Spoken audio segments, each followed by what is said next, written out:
Sardegna e Corsica sono sempre più lontane. Dopo 20 giorni di inutile attesa resta ancora sospeso il collegamento marittimo tra Santa Teresa e Bonifacio, dopo l'ennesimo guasto al traghetto Mobi-Giraglia. Uno stop che sta provocando pesanti disagi per passeggeri, autotrasportatori e pendolari. La regione Sardegna era subito intervenuta con decisione per sollecitare una risposta immediata da parte di Mobi. L'assessora regionale ai trasporti, Barbara Manca, aveva definito la situazione inaccettabile, annunciando una linea dura nei confronti della compagnia, valutando l'applicazione di tutte le penali previste dal contratto fino all'eventuale risoluzione anticipata. Nonostante il pressing, la soluzione tampone proposta da Mobi, un collegamento di emergenza tra Golfo Aranci e Portovecchio, si è rivelata insufficiente e inefficace. Come se non bastasse, causa maltempo, il traghetto Mobi-Zazà resterà fermo oggi e domani, azzerando totalmente i collegamenti tra Sardegna e Corsica. Sulla vicenda non risparmia critica l'ex assessore ai trasporti Antonio Moro. Non è più accettabile che da oltre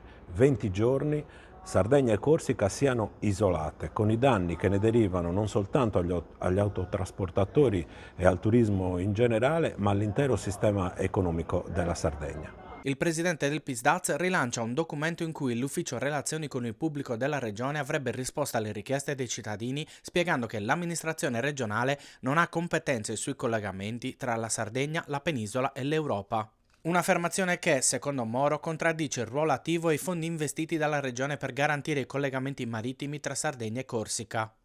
I servizi di collegamento tra la Sardegna e la Corsica sono in capo alla Regione attraverso l'approvazione di una norma, la numero 18 del 2012, che riconosce appunto il collegamento marittimo come servizi di interesse regionale, e sulla base di quella norma che la Regione Sarda fa il bando per il collegamento con la Corsica e allo stesso tempo finanzia gli studi anche recenti che sono stati realizzati per creare rotte alternative.